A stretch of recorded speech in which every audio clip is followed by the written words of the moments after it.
Hello and welcome back, ladies and gentlemen, to another episode of the Historical Humans podcast. My name is Justin Woods, and today I am joined by Aaron Gilpin and Colum Coleman. And today, since it is the height of winter, we're having snowstorms, cold blasts, we thought we would take it polar. We're going to go down under, deep down past Australia, past the open void of the ocean, and go way south to the Antarctic.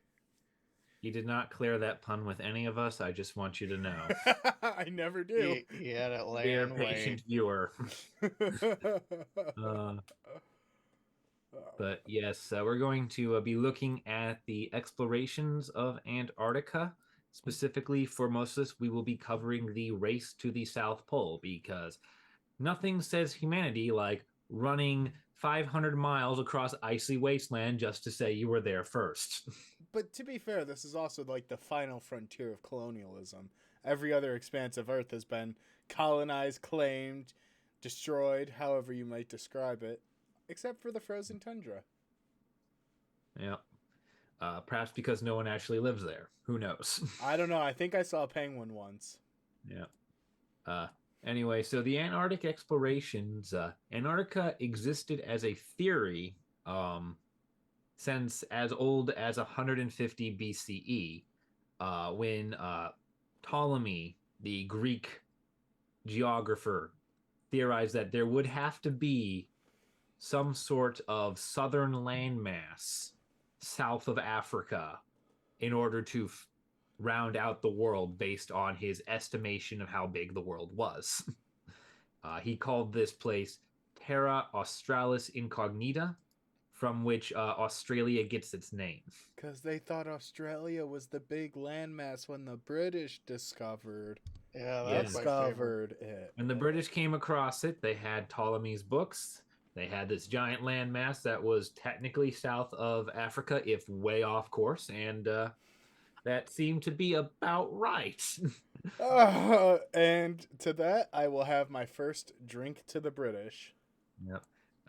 Yeah. Well, Justin gets plastered over here.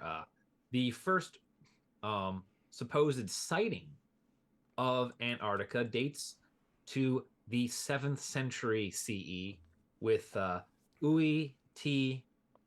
Rangiora, who is a legendary Polynesian explorer, and it is claimed that he sailed south in his explorations into the what is it called? The southern ice fields, which are a sort of barrier of floating ice that exists in the proximity of the Antarctic mainland proper.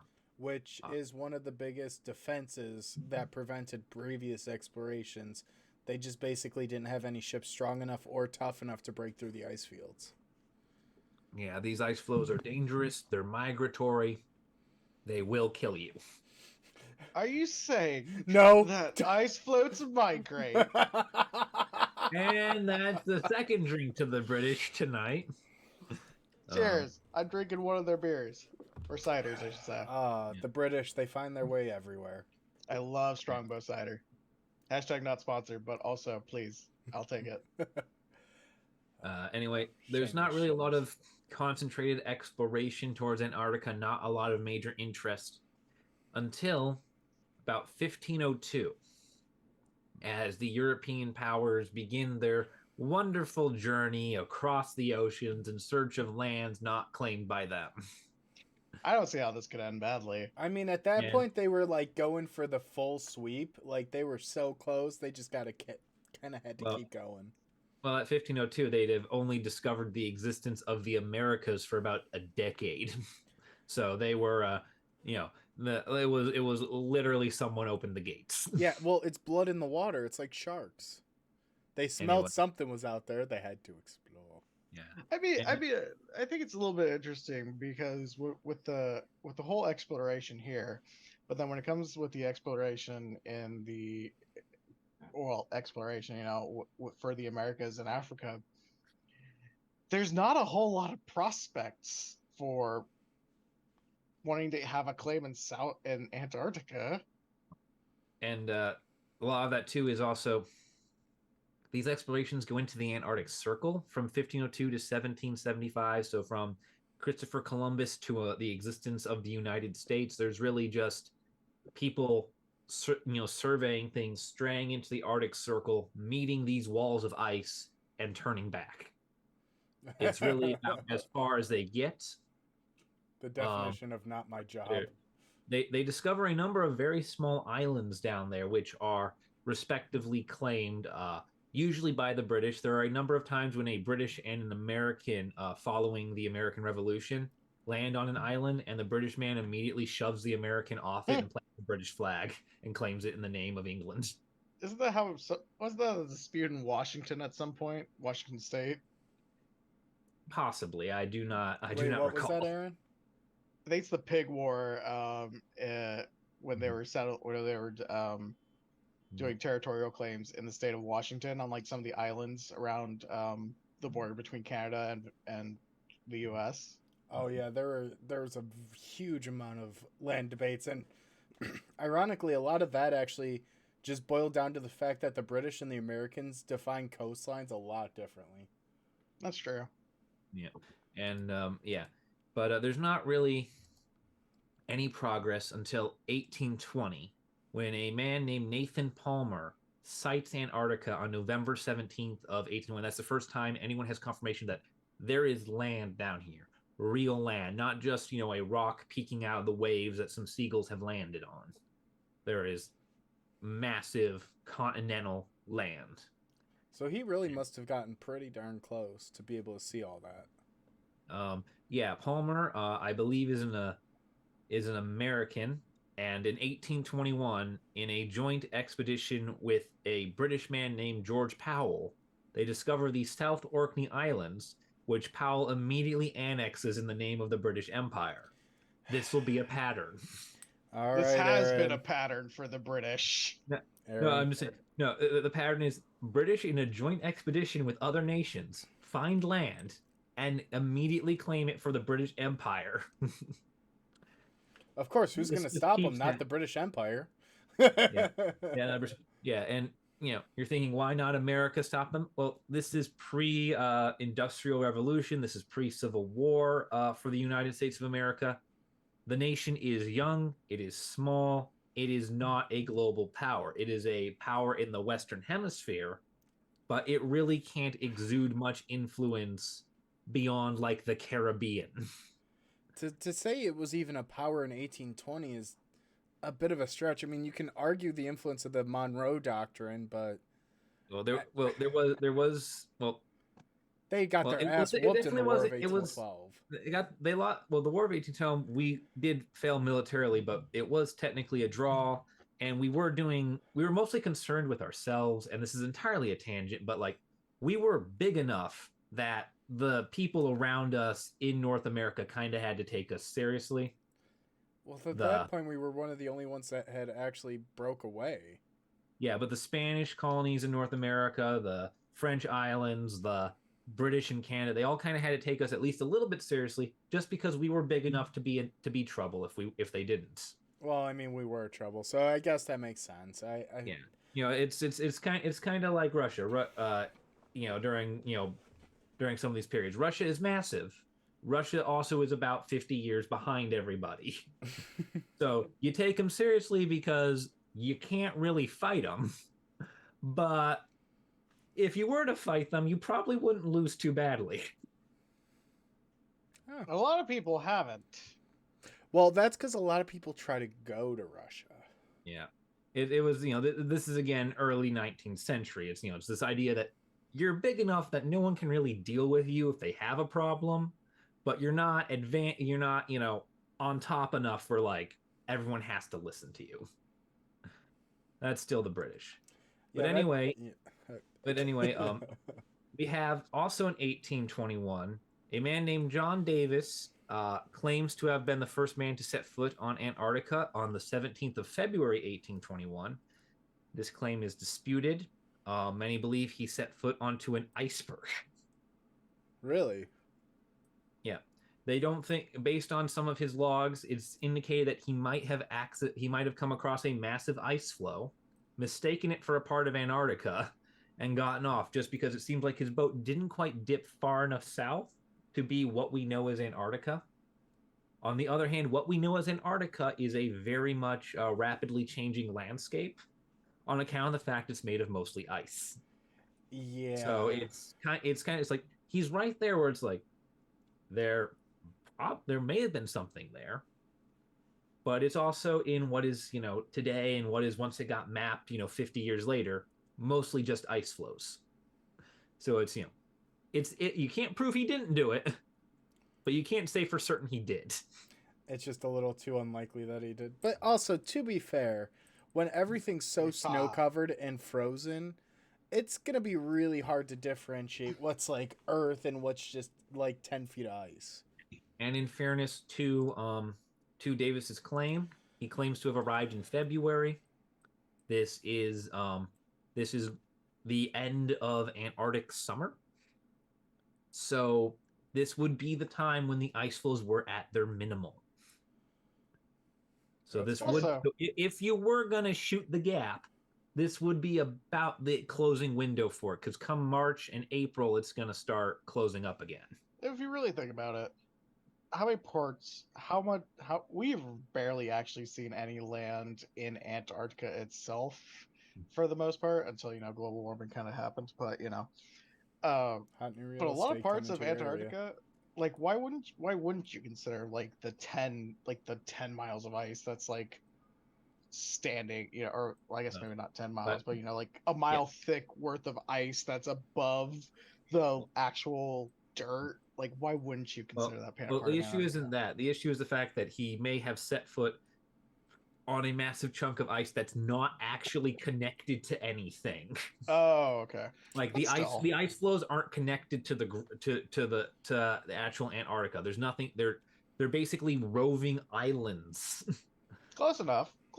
Yeah, it's like a proto version of Fall Guys. I think I'd still accept it. And some of these islands are the size of Puerto Rico, but still.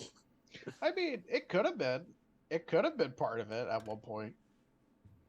Just kind of broke off. Yeah, at which point it's no longer part of it. Okay, so he claims to be the first man to set foot. What actually happens afterwards? Who's the real first step? Well, there's a couple of different contenders for that. There is from 1830 to 1833. There's the Southern Ocean Expedition under a man named John Biscoe. He circles Antarctica. He's the first man to circumnavigate it, and he sets foot on Anvers Island, which is now known as Antwerp Island, which is an actual landmass just off of Antarctica proper. Maybe that counts according to Aaron's definition. And then there is the 1899 Belgian Antarctic expedition under Adrien de Gerlache, who is the first to winter in Antarctica. So he's the first man to stay there through the negative 50-degree Fahrenheit winters. I mean, it's just a little cold. The wind makes it a little too, just really sucks. It's not too bad. No, it's negative. That's negative 50 temperature as recorded on the thermometers of these people. Yeah, just don't stand in the wind. You'll be fine. It's not too bad. As us Midwesterners say, wouldn't be so bad if it weren't for the wind. Yeah, oh God. No, Colum, we're not. Okay, good. Sorry, that was just a little tech glitch on my side. Hopefully it doesn't come back. For those of you listening, just a little issue.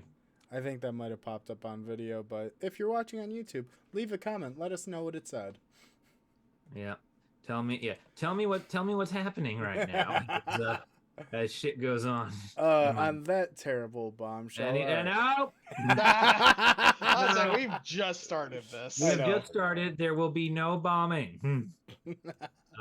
We have what is now going to be a couple of real build-ups and interest to Antarctica now that someone has proven that, yes, a human being can survive stranded on that island with a ton of supplies. We have the 1898 to 1900 Southern Cross Expedition under a man named Karsten Borchgrevink, who I think might be might be Russian.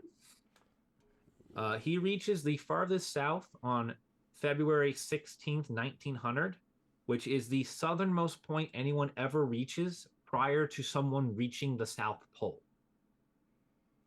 It is a major feat at the time, and the fact that he was able to make it as far as he did is what his expedition notes basically is what allows the people who come after him to actually make their way to the South Pole. So, small producer note here: Karsten Borchgrevnik is actually Norwegian. Norwegian, yes, he is Norwegian. Let's not. We're back with he's back with the Nords. Yes, I get lost. There are about 50 more expeditions I went through looking at these just to find which ones we were going to talk about. And you missed my favorite one, which we will get to. But my favorite. Fun fact: your favorite one was not listed on the Britannica Encyclopedia's list of these. Shame on you. Shame on you, Britannica. Oof, dude. And then the wait, does that legitimize us? We have a correction to the Encyclopedia Britannica? I feel like we need like the Mario level up music. The da da da da. Yes, congratulations, Link. You've leveled up. Is there a level up system in Legend of Zelda? I don't think so. I don't know. I don't know. Someone in this house has been playing way too much of it, and it's not me. Yeah. It's really not. I don't play those games. I don't like puzzles. Anyway, 1901 to 1904, there's the Discovery Expedition under Robert Falcon Scott. He will be one of our main players in the race to the South Pole. And this expedition really sets up Scott for his run at the South Pole. And it features what is probably something no one would really expect in the 21st century. He makes history here by being the first man to ride a hot air balloon over Antarctica. He wanted to conduct early aerial survey, except planes don't exist and require fuel and runway. It's cold as hell, so we're just gonna go over it. Flies a hot air balloon over Antarctica in 1902, which is surprisingly sensible, as much as it seems so strange.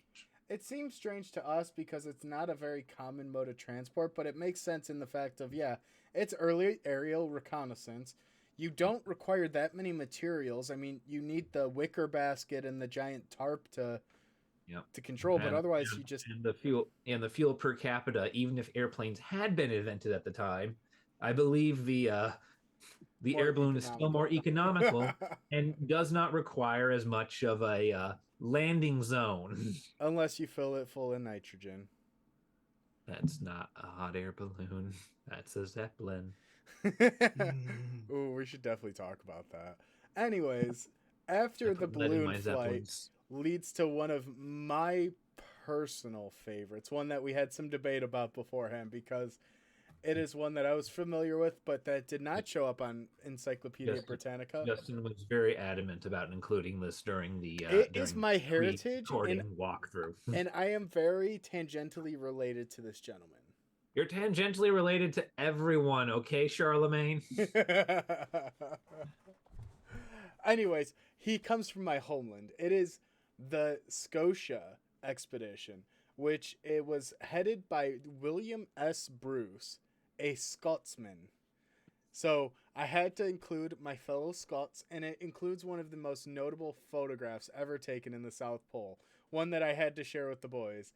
But effectively what happened was he was invited to participate in Robert Scott's Discovery Expedition, but he turned it down, not because of his tremendous Scottish pride, which he held close to him, but his lack of interest with any expedition that was trying to sensationalize something. He didn't want to participate in the British colonial scheme. No, he didn't want to participate in the sensationalization of South America of the South America. These Falkland Islands aren't that special. There's no need to fight a war over them. Just stop it. Stop it. Listen, all right, Margaret Thatcher will rise from her grave and kill us all.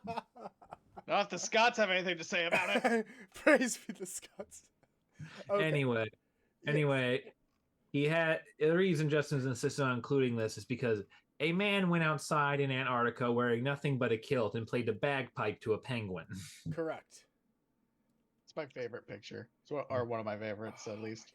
Says the fact that the penguin was listening says less about the performance of the bagpipe and more about the selection of music available to Antarctic penguins at the time. So, in hopefully what's going to be the first of the podcast series ever, the image is now appearing on the screen of a Scotsman in a kilt playing his bagpipes to a penguin. If that's not the best image in the history of the internet, I don't know what is. And we can segue on because I had to make. Now we needed to include the Scottish expedition. We are done with the preludes here. We are now going to move ahead once more. We're going to go to the year of 1911 and a few years prior to it for various preparations, as we will be undertaking the race to the South Pole. Now, this is a major undertaking because we have two main factions going for it at the same time. We have the Terra Nova expedition under one Robert Falcon Scott, who is making the race in the name and glory of His Majesty's Empire of Britain. And we have Roald Amundsen, a explorer from the North Pole, who is making a run at the South Pole simply because a few days into departing, he found out that the North Pole had already been reached. And so he decided to turn around and race for glory at the South Pole for his king, the King of Norway. I just love that. It's like, what about the North Pole? Oh, someone's already been there? Okay, I'm gonna go south. Well, he was making his preparations, and he leaves home in 1909. That's when he finds out that someone had already reached the North Pole. And he turns, and he doesn't tell any of his crew until they're already halfway to the South Pole. And he tells them that they're not going to the North Pole, they're going to the South Pole. And he's able to actually talk them into this by explaining that the North Pole's already been reached, so there is no glory in it. And we're going up against an Englishman, which prompted one of his men to say, and they don't know how to ski. We'll beat them for sure. And everyone loved it. So there's a few things to unpack here. One, how did the crew not realize until halfway? They're a lot closer to the north. Well, the crew didn't put two and two together. The crew was sending him a lot of complaints about the Huskies on the ship, complaining that, listen, we're going to have to cross through the equator to do this, since, we were based in, I want to say New Zealand. That is where Amundsen was based making his early preparation. They were complaining that you shouldn't have bought the Huskies here. You should have waited and got them, at Norway. And he explained, well, that's because I'm not going to Norway.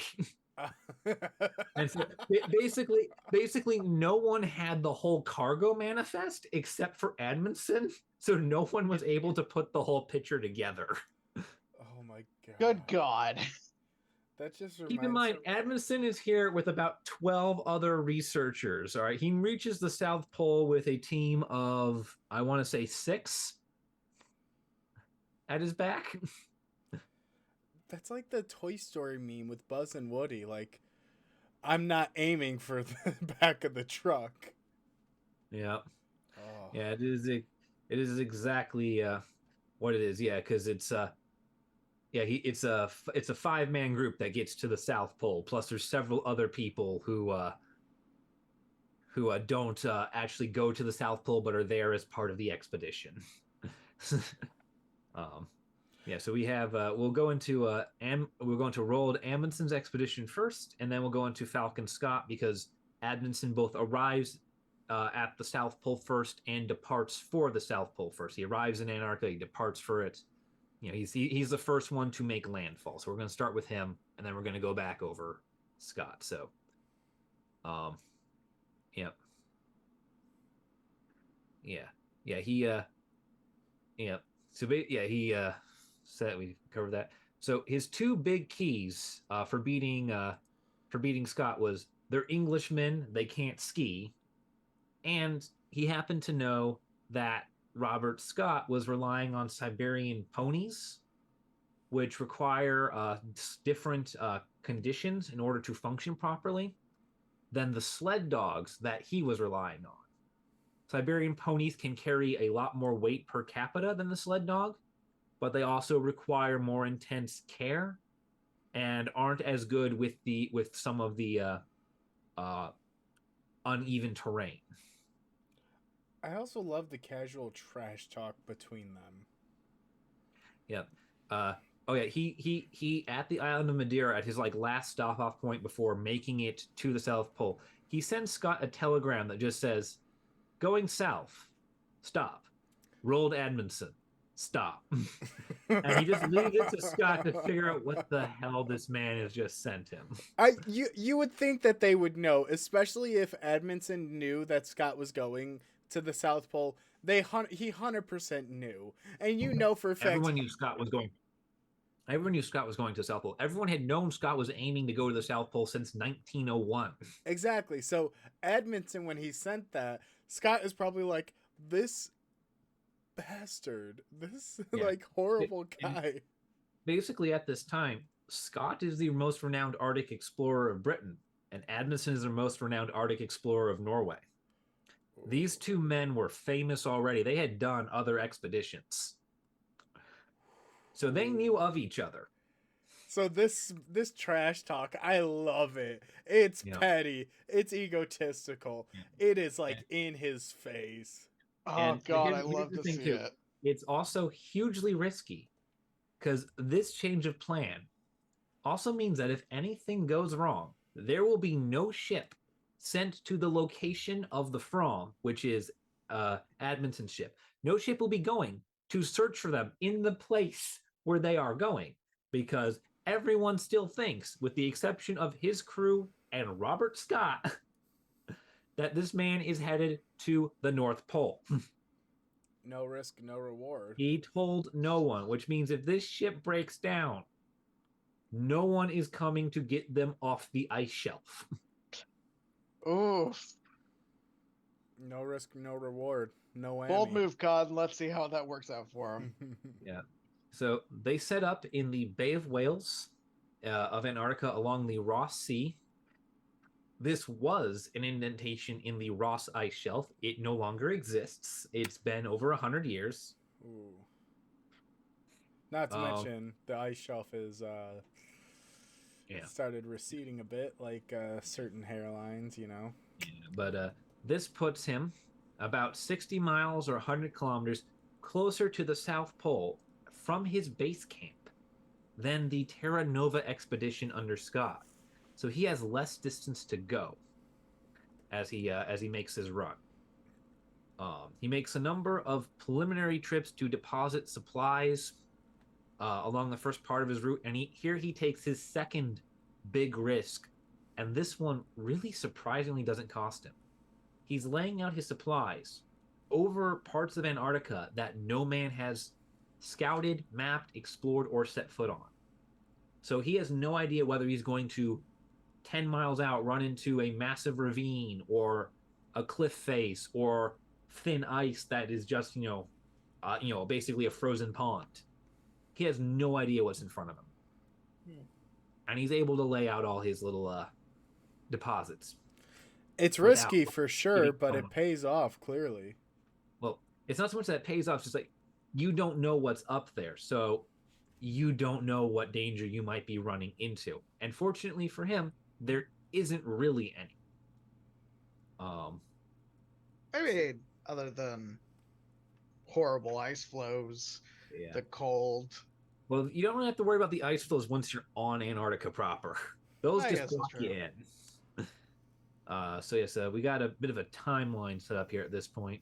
So he reaches the Bay of Whales at January of 1911. He sets up Framheim, named for his ship, there, just 2 miles inland. This is his base camp. And in February 3rd of 1911, Robert Scott's vessel sails by him on the Ross Sea and just sees the Norwegians setting up camp and stops into dock. Now, Scott is not with them. Scott is currently at his own base camp, setting things up for his own supply runs. So this is just Scott's crew doing a naval survey of the Ross Sea when they find him. It's just a secondary, scientific data collection mission. And at first, it seems like the two crews are going to just fight because I don't have to race you if I've already beaten you to death. But Can't have competition if there is no competition alive. Yep. But the British and Norwegians, they size each other up, and after like some tense moments, it becomes very friendly, and both sides are constantly trying to like figure out what the other one has brought with them. Ooh. The British boast of their motor sledges, a brand new advancement in technology, where the sledge, which is a heavy duty sled for carrying supplies, now has tracks and can move itself. I can't possibly see how that could fail them. Whereas Amundsen boasts of the fact that he has like 100 dogs at this point. Hey, I respect it. I like dogs and using them and having them work. And have you ever been around like those really big winter dogs, like huskies or Malamutes or like any of the big ones? I've been around them. They are adorable. They don't like to come inside in winter. Like you can leave them out there and they're just like happy as. Justin, I've seen the pictures of them going inside people's fridges. I had one. I would come home from school if it was really snowy, and he wouldn't even be in his doghouse. He would be curled up in the snow, and his head would just pop up. Yeah, this is gonna spoiler alert for all you viewers. This is going to be very sad later. Shh! No! Don't you dare! No! So from February 10th to March 22nd, Amundsen begins to start laying supplies. There's clear and warm weather. There's easy travel. He's moving at 15 miles a day, which is fantastic in Antarctica. You usually really can't get 10. So this is great. This is great for him. He is speeding along. This is going to be a breeze. He is moving at 2 to 3 times the rate of Scott's people on their own attempt to lay supplies. So he is moving very fast.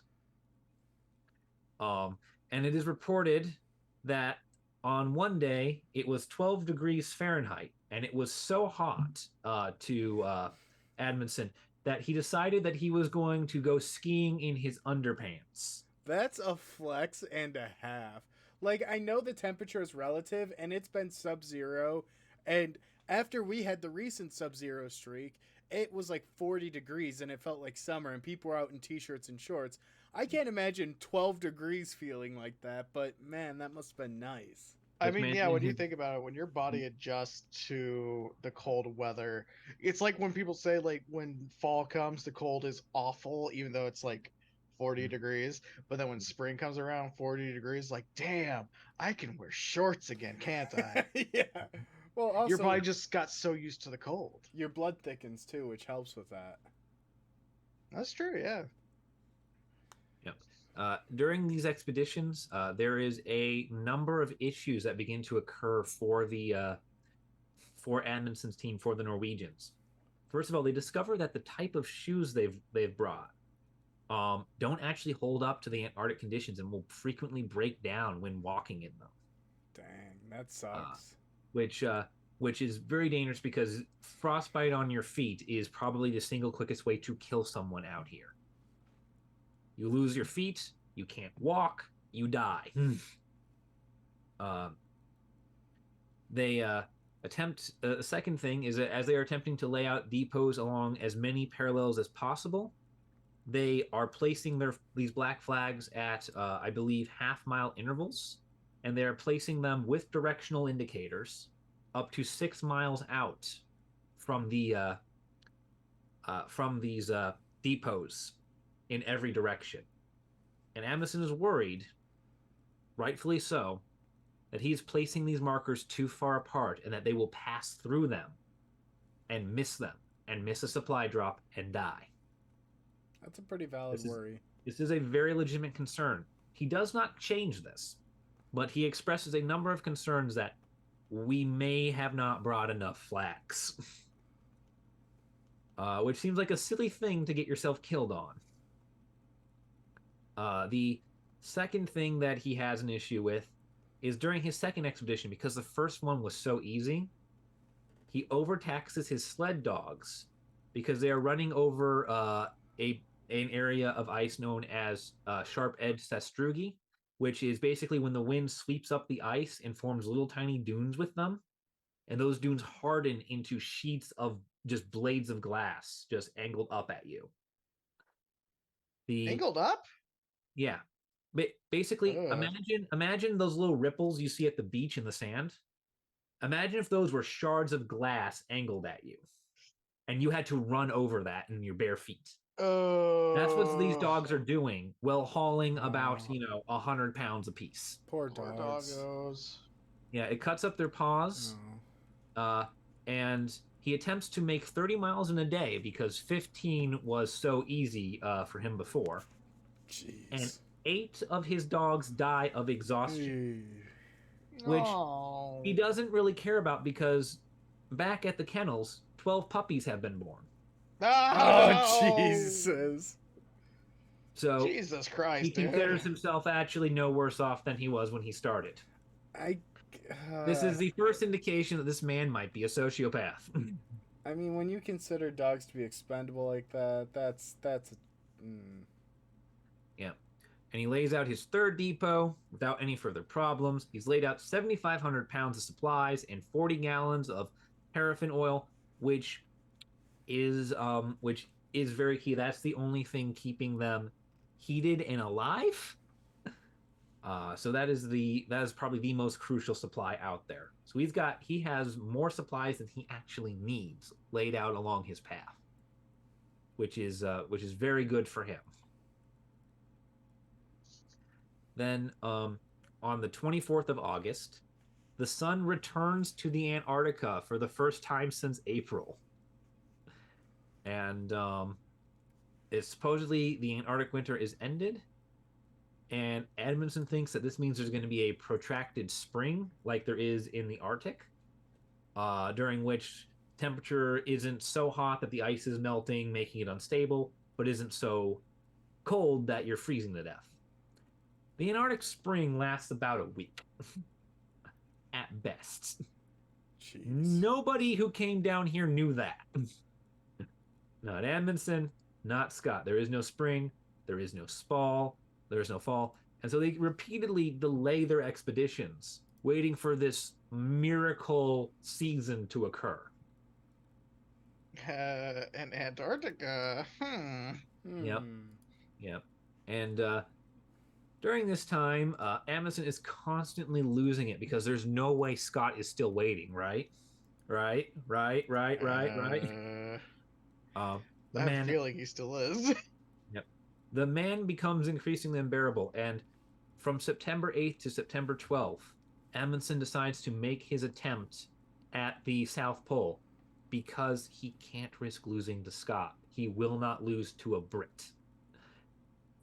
And here's the thing. Aaron.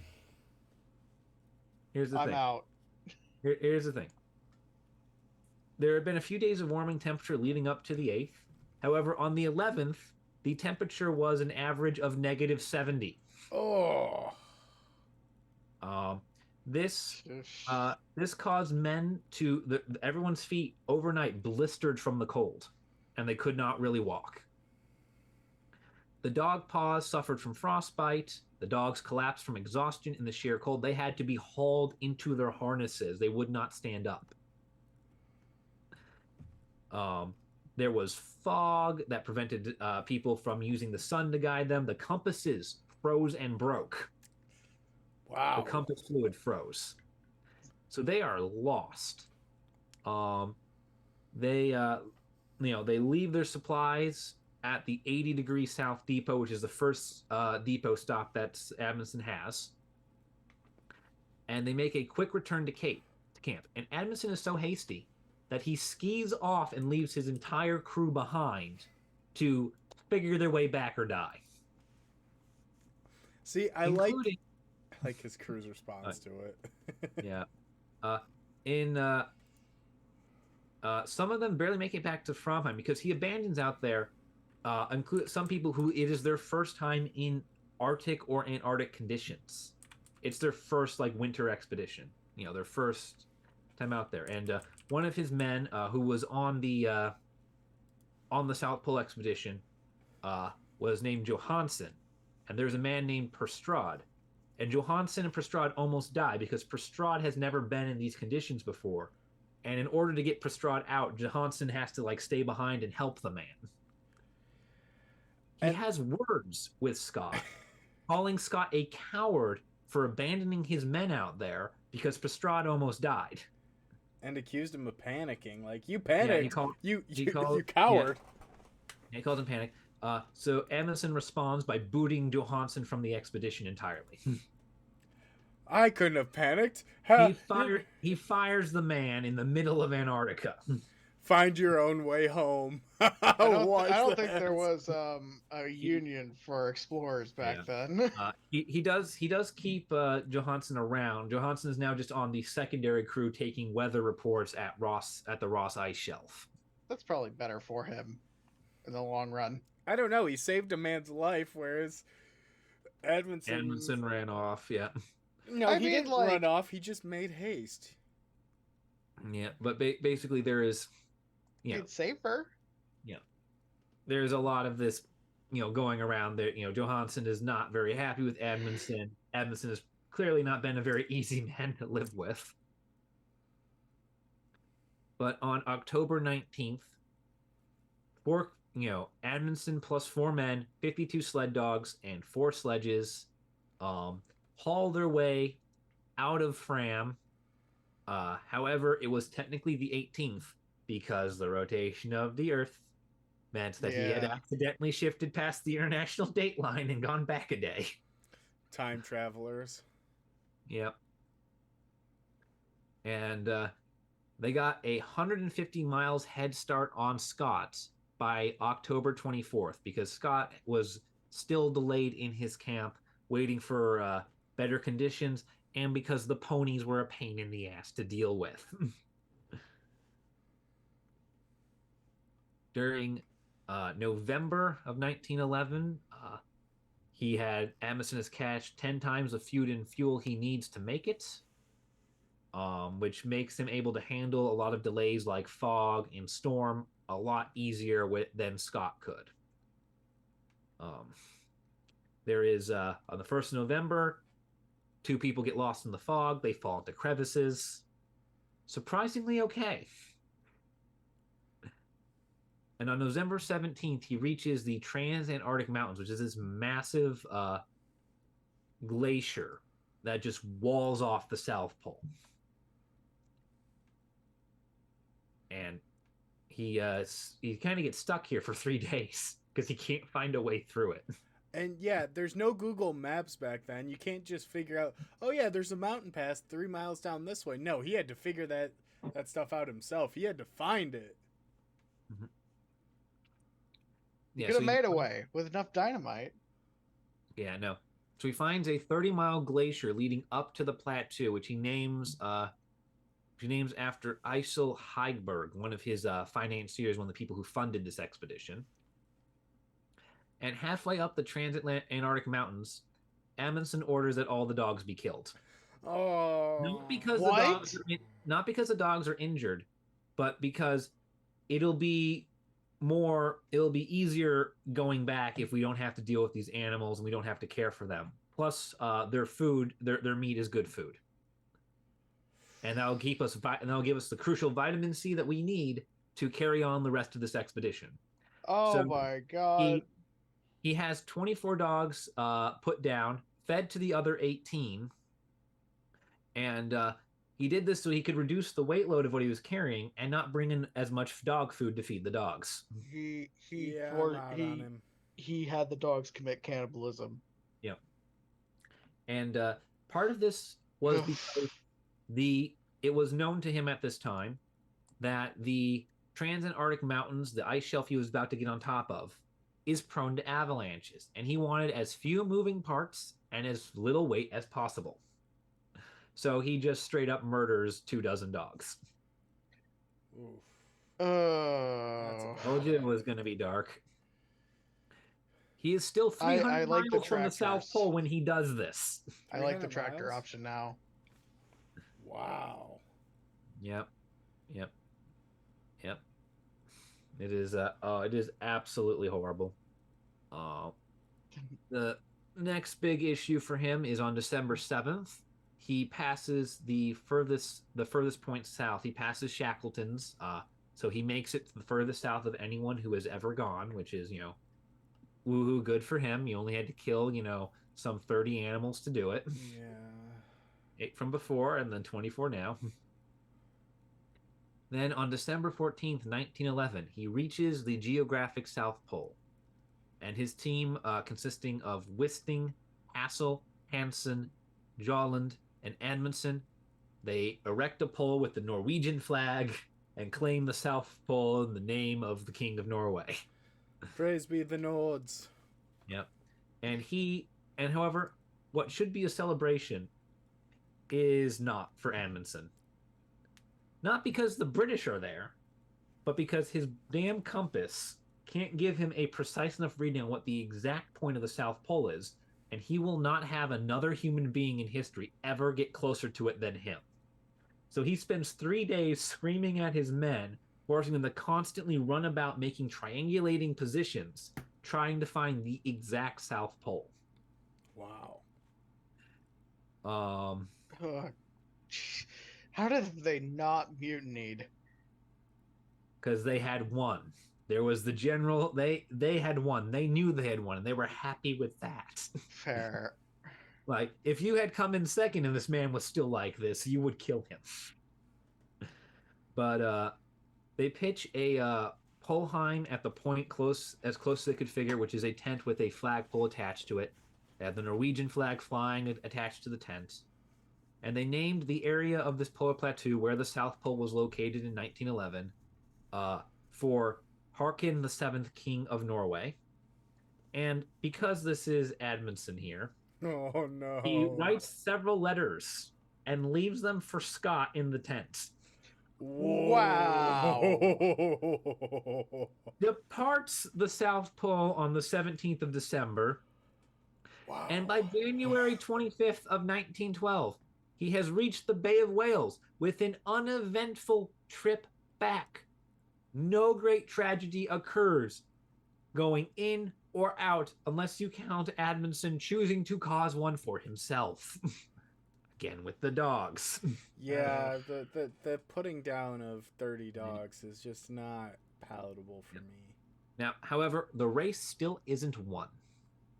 Even though he's made it there, he's made it back.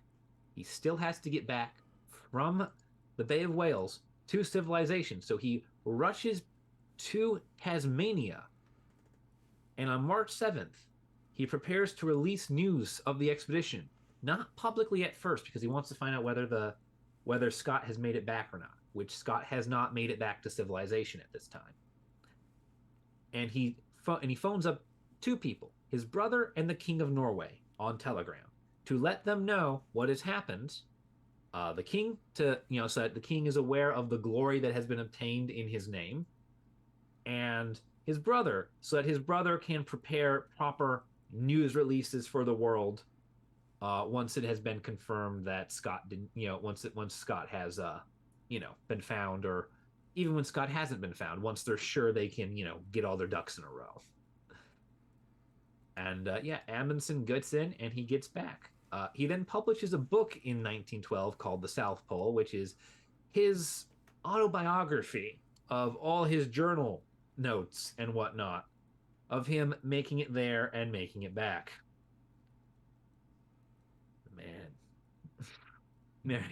That concludes Amundsen's run to the South Pole.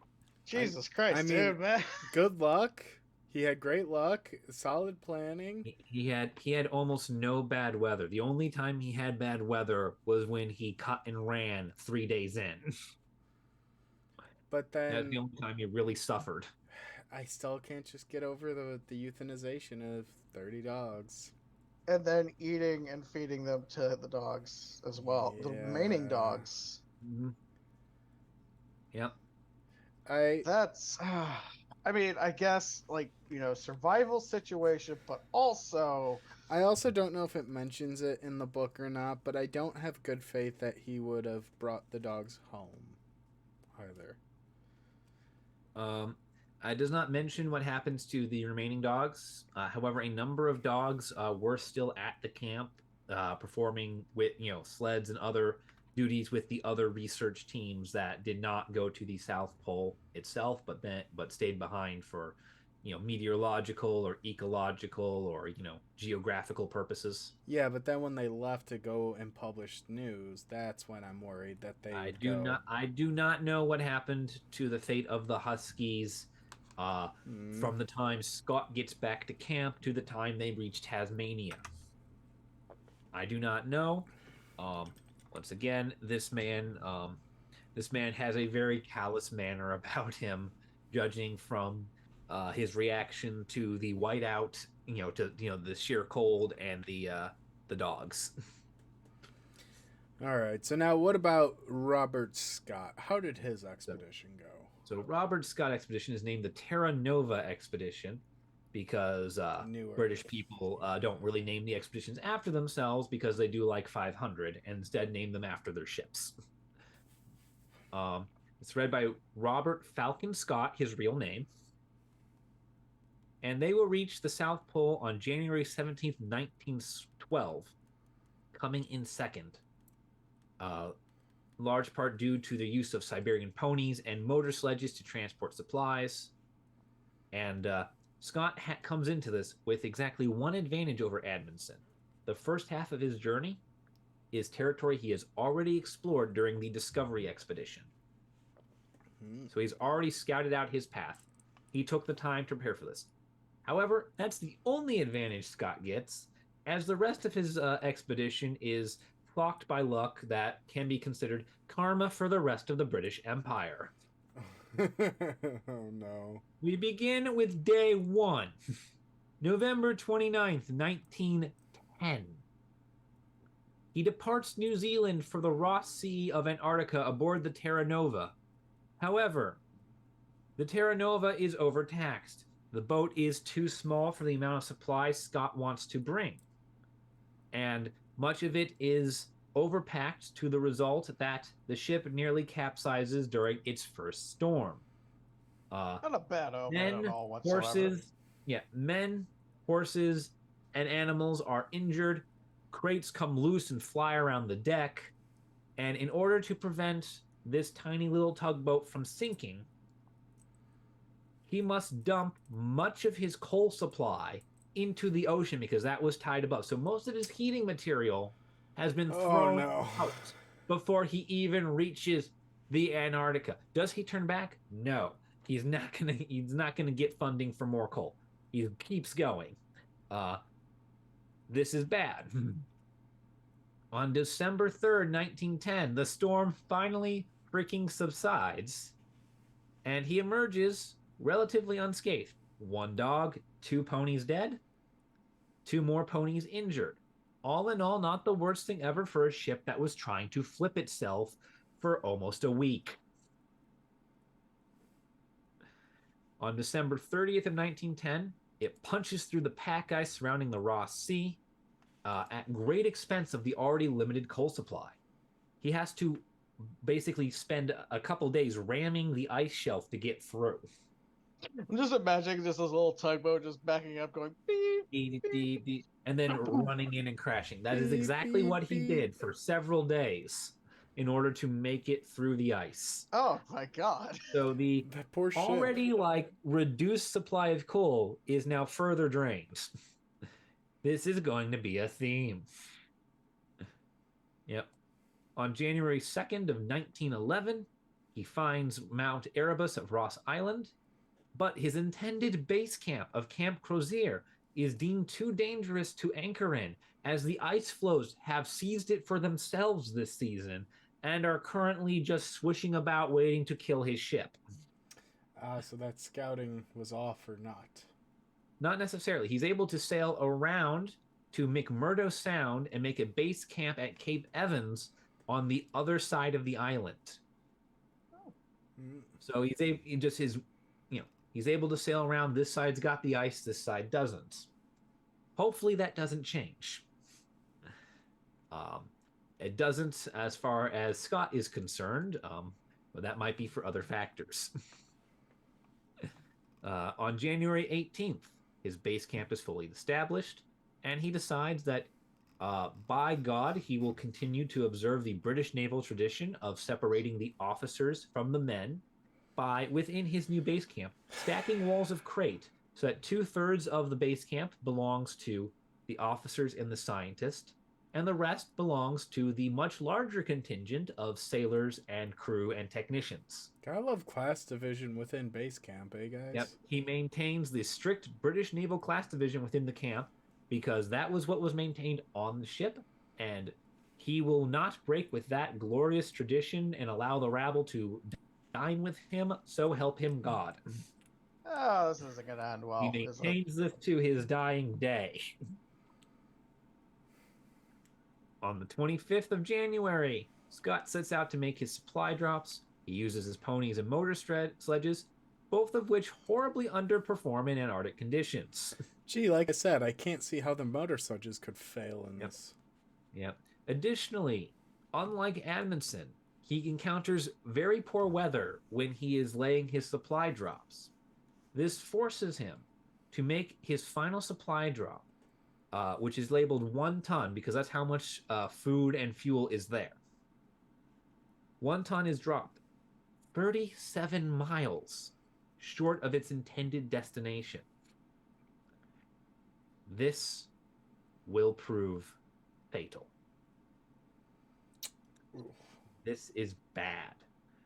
He's already short on most of his fuel supply because of the 2 incidents just getting here. And now he can't even get all of his supplies as close to the South Pole as he needs. He still has an adequate supply to make it there and back if things go right for him. Which, at this point, nothing is. Nothing. At this point, 7 of his 17 ponies died during the supply drops just because they are not equipped for this cold. They are Siberian ponies. They did decent in Arctic conditions. They do decent in Siberia. They do not do well here. And no one knew that because, again, these men are attempting things no one has tried before. I mean, the logic's there. Ralph, like they survive in cold. Yeah, it's Ralph Waldo Emerson. The first draft is shit. And it really is for this man. His motor sledges have completely failed. He is forced to mostly abandon them. And upon Scott's return from this January expedition, he is informed by his men, the ones he left behind, that they have found Amundsen at the South Pole in a far better position to make the run than Scott is. Oh. They are closer to the pole. They have greater hauling capacity because they have like thousands of dogs. And the dogs require a lower temperature threshold to start at than the ponies. The ponies' chief use being they can carry more per pony. This is not looking good. Then, on June to July of 1911, 3 members of Scott's crew undertake what is known as the Winter Journey. This is a 70-mile trek around to Cape Crozier, the intended base camp that they were forced to abandon, in order to collect Emperor penguin eggs. Penguin. They marched 70 miles through blizzards at -60 Fahrenheit to collect these penguin eggs because it was believed that they could study the embryonic process of penguin eggs. They would be able to learn of the biological link between birds and reptiles. It was a dinosaur hunting expedition. Dun, dun, dun. Okay, I approve. I approve. I approve. And the head of this expedition once was asked about why did you do this? What was the value? And he goes, well, most people don't really look at the value of things beyond what return it'll get them in the first year. So if you're asking me what the value is, we achieved our value, so long as all we wanted in return was a penguin egg. Because, it takes years of analysis and other things and, whatever else they're doing down here to work on it. And so, why'd you do that? It brought no immediate return. Brought me a penguin egg. Yeah, I like the smartass response. I respect it. Yeah. Scientists being scientists, my guy. Yep. Now, on November 1st of 1911, Scott sets out for the South Pole. This is more than 2 weeks after Amundsen, because Scott is waiting for his ponies to have better weather, and he needs them more. Again, the motor sledges are completely broken down, so there is no way forward. And as he heads out, there are heavy snows and thaws, which means there's thick snow you're wading through. It thaws and then freezes into ice under you. Oh yeah. Oh. So you are constantly like chipping your way out of your tent in the morning. This harsh weather both slows Scott and results in the death of the remaining 10 ponies. Oh no. However, unlike Amundsen, it is not because Scott is just killing them. It is literally because the weather is so terrible, nothing can survive it. That's a little bit better, but also poor horses. It's a horrible fate, but at least they're dying because the actual Antarctic is killing them and not the man they're with. True. That's the big thing. The killer wasn't a sociopath. Yep. Yeah. On December 10th of 1911, Scott sends the dog teams that are with him, because he does have a few dogs, back to base camp. And all 12 men will now haul their sledges on their backs. They will now carry their supplies themselves. Damn. This also proves fatal, as now the burden of several tons of gear is directly on the humans as they trudge through, and not on any sort of beast of burden. And let me guess, none of the officers helped. Actually, it's just the scientists going out. The crew stays behind. The crew for this are the sailors, the cooks, these are the people that are keeping life running in the base camp. The guy whose job it is to melt water for the fire, things like that. In late December, Scott reaches the Beardmore Glacier, the largest in the world, and he sends the first 4-man support team back to his base camp. So now there are 8 people heading in. It's 300 miles to the pole. This was Scott's plan. We have a ton of things at the beginning. We have fewer people and fewer things as we go further and further in, sort of metering out how much gets carried by how many people.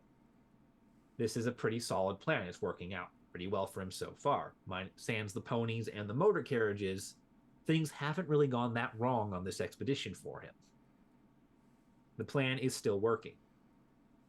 On December 31st, 1911, Scott reaches 87th South. This is, celebrated by Scott. It's the new year. It's, the furthest south you can really go. It's very happy. On January 4th, the second support team is dismissed and sent back to base camp 180 miles from the pole. However, Scott makes a last-minute change to this plan. See, it's supposed to be 3 teams of 4, with 2 teams dropping off and leaving more of their supplies with Scott, taking more of the junk back with them. However, Scott decides that he wants a 5th man for this final push. So only 3 of the 4 men get sent back. This means that these 3 men being sent back have to haul all the crap that was meant for 4. Well, these 5 men have to deal with all the supplies that were meant for 4 and make do. They do reapportion food and supplies. However, they miscalculate with the fuel. It takes longer for 5 men to set up than it does for 4. which means their already limited fuel supply from the previous 2 incidents getting to this freaking landmass now gets compounded by the fact that you're using the oil for 5 men and it's not enough. Scott chose to add a man named Bowers to his team, making the South Pole team Scott, Wilson, Evans, Oates, and Bowers. That sounds like the British national team from the World Cup. That kind of feels like it, doesn't it? Yeah. Here goes Scott, then Wilson. Yep. This is where it gets juicy. January 17th, 1912. Ooh. Scott reaches the geographic South Pole and finds the Norwegian tent with the Polheim. No! Inside the Polheim is a letter written by Amundsen to the King of Norway with a note attached to it saying, "Dear Robert Scott, would you please be so kind as to deliver this letter unto mine king, the King of Norway, to inform him of my glorious exploit, should I not return." I would pay. Basically, it's an if I die making it back, please see to it that the world knows that I beat you. I would pay billions and billions of dollars to be able to hear Scott's reaction upon just cresting that last little hill. The dust settles, the snow settles a little bit, the wind dies down, and he sees the Polheim. And he sees the Norwegian flag after finding out that Edmondson was already down here. Yep. Oh. Justin, first, that's the first place Justin's gonna go if he ever got a time machine. Honestly, yeah, like just listening to him just ranting and raving like a pissed off British officer. I would love it. Yep. On January 19th, Scott departs the South Pole. He needs to make 900 miles back to base camp, and he needs to average 33 miles a day to make it. This is doable. 15 miles a day is a fast pace. However, it is doable, provided there is not bad weather and the men are healthy. And that's Scott's that's the final straw, nail in the coffin here. That's the straw that breaks his camel's back.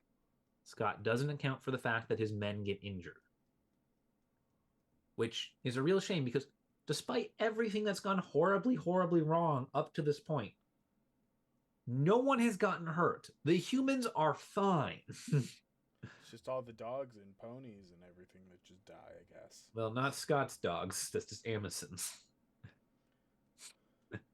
On January 25th, 1912, they reached their first major depot. Unfortunately, the composition of Scott's food stores means that this depot contains no meat, which means that the men lack vitamin C. Oh, which means they are slowly starving themselves to death via malnutrition, which creates injuries and frostbite. This is not helped when, on February 4th, 1912, both Scott and Evans fall into a crevice. Evans is seriously injured because apparently it's the second time that day he's fallen into a crevice. Oh, jeez. It's weird that it happened twice. Yeah. You'd think he would have learned his lesson the first time. Well, it's not so much learning your lesson as the fact that you can literally walk on solid ground and then step on solid ground and it no longer be solid. It's like when you're walking on an old wooden bridge in the movies and that one plank that always falls out under the hero falls out. Oh. It looks no different than the rest of the rickety planks you're walking on until it doesn't. That's fair, yeah. Like this is, it's not a matter of perspective. Both are rescued, and in mid-February, Evans falls behind. Scott and his company get on skis and ski back to them. They do know how to ski, despite what the Norwegians said. Oh, that's disappointing. They're just not that good at it. Oh, okay. Not nearly as good as the Norwegians. To be fair, last time I went skiing, I fell off the mountain. Yeah. Anyway, I just imagine Justin before was you like die. it's just the Wilhelm scream of Justin just going over the cliff. Yeah. They find Evans kneeling in the snow, desperately trying to undress himself. Oh He no. had succumbed to the cold. Yeah, that's one of the Oh. late stages of frostbite. You'll see Yeah, it he in a is. lot of And people. hypothermia. His Yeah. injuries have resulted in severe frostbite. They managed to restrain him. He is described as wild-eyed and maddened by Scott in his journal. They get him back to camp, to the little tents they set up to rest for the night. He dies in the tent from frostbite. Yeah. At So the that first man point. dies. Well, now there's only Mar- 4 people. Yep. On March 16th, 1912, Oates follows suit. Oates Oh. also dies. Presumably also succumbed to the cold. There's not a lot of details on how Oates dies and what I could find, but presumably a less dramatic death by frostbite than Evans. This leaves 3. And on March 21st, 1912, the expedition is halted as Scott's foot becomes so frostbitten he can no longer put weight on it. Oh. It is beyond the point of amputation. He cannot haul. The remaining 2 men, Bowers and Wilson, make plans to head out to get supplies for Scott from One Ton, which is, I believe, only 12 miles away. Only. You may recall that One Ton was placed 37 miles short of its intended location, meaning that if it had gotten to where it was supposed to be, these men would have had supplies. It is quite horrible. Unfortunately, Bowers and Wilson don't make this journey. They are either too weak or hemmed in.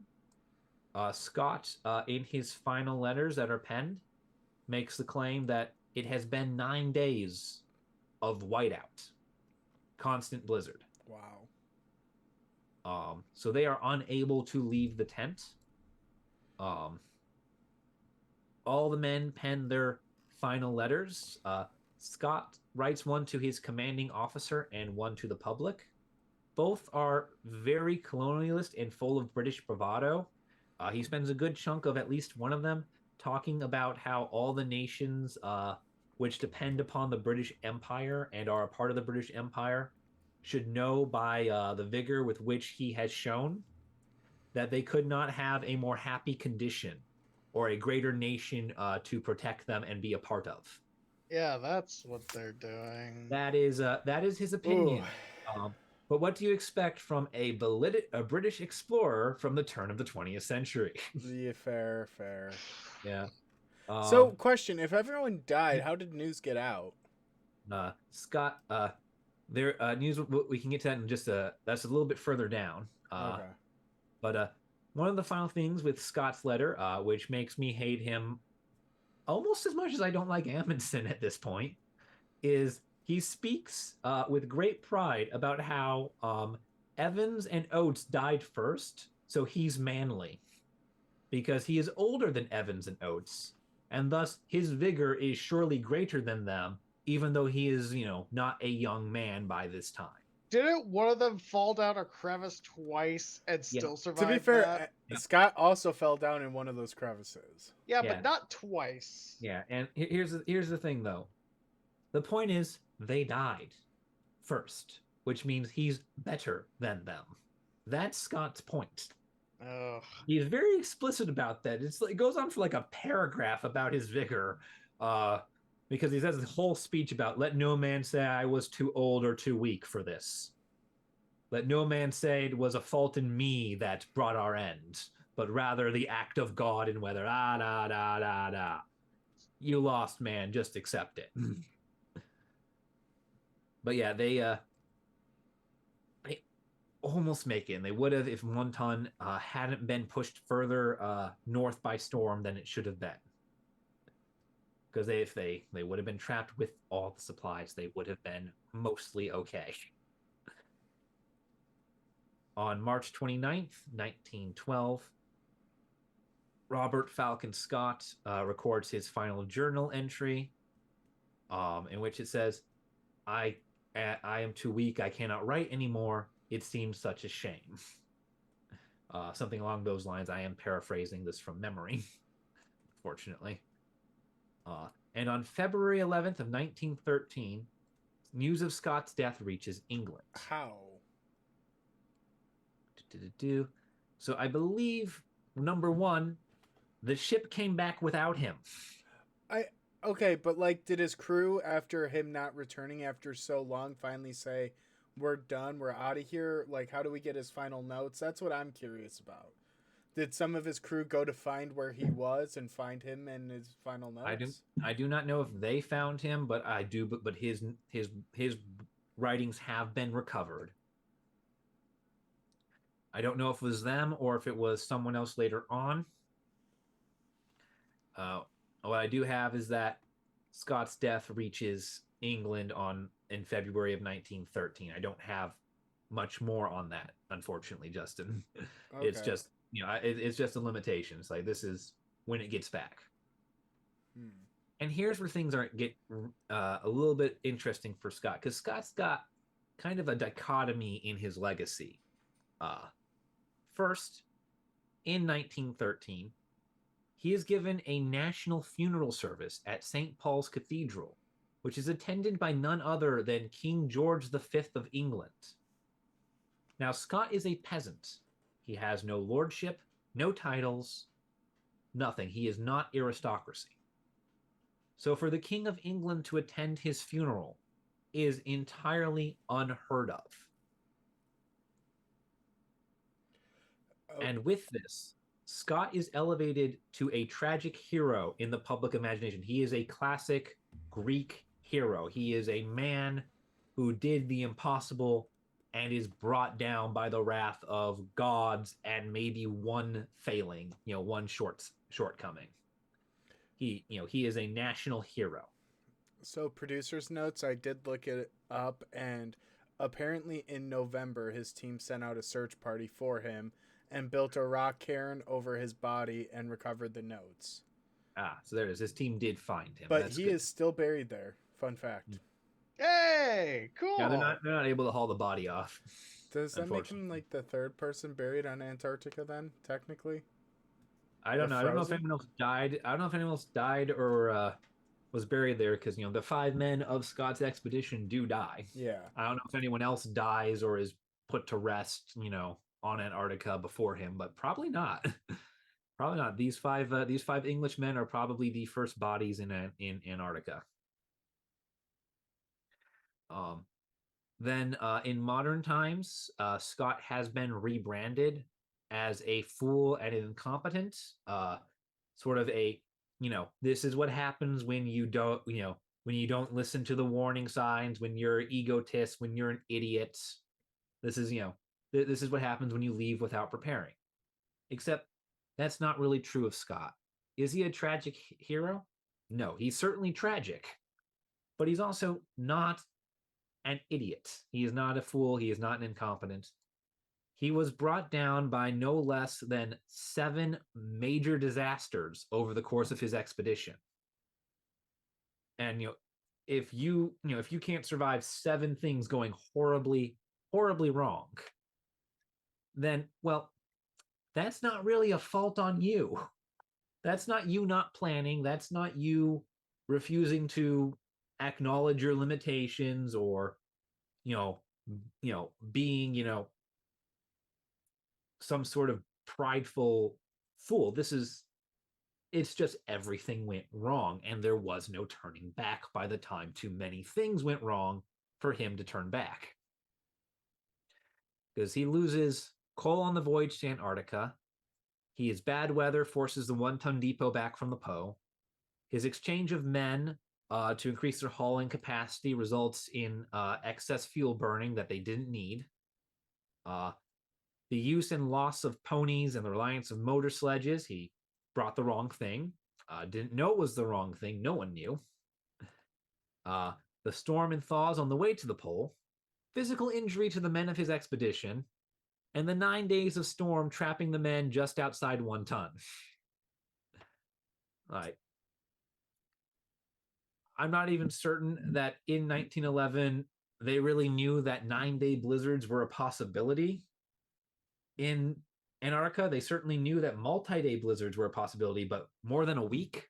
Yeah, that's that's like that might be that this probably might be the first time anyone's encountered that.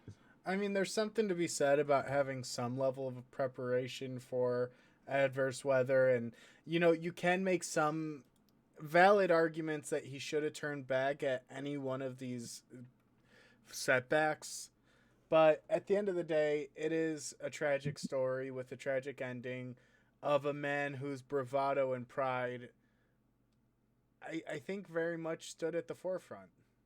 Well, he was definitely a very proud man and probably a bit of a kleptomaniac, if we're being honest. I mean, this man is racing to the South Pole, but and it's not so much his character flaws that kill him. It's the fact that by the time enough things go wrong, it's already the return journey. Going back is literally the way ahead as it was. Yeah. Because by the time things go horribly, horribly wrong for him, is you can either mark the point of no return where he's doomed at the switch from 4 to 5 men, which is 150 miles from the pole. So you're not saving much by going back there. Or it is when the first man falls into the crevice. And he injured his head, which is what was the big injury that set him back. Yeah. So it's like at the point where enough things have gone wrong that your position is untenable, you're already on the their return journey. It was just going to happen. So what did they name after this man? Well, today, the United States has a research station located at the geographic South Pole called the Amundsen Scott South Pole Station. Oh, it is classy. It is U.S. owned and operated, and it has held continual habitation since 1956. The current version of the station was dedicated in 2008. There's a lovely picture of that that I don't believe we'll be having flashed up here, with a little candy cane, striped pole as a ceremonial South Pole, surrounded by the signatories of of Antarctica, the I want to say dozen or so nations that have land claims to Antarctica. Their flags all flying around it. It's a very pretty picture. The station actually moves with the ice on top of it at a rate of about 10 meters a year. So it's moving about 30 feet off the South Pole every year. That's kind of funny. I like that. It's just floating away. The reason this exists is because, as was found out after these men got back, after their notes came back, turns out the South Pole, the exact South Pole, is the perfect place for astronomy and astrophysics.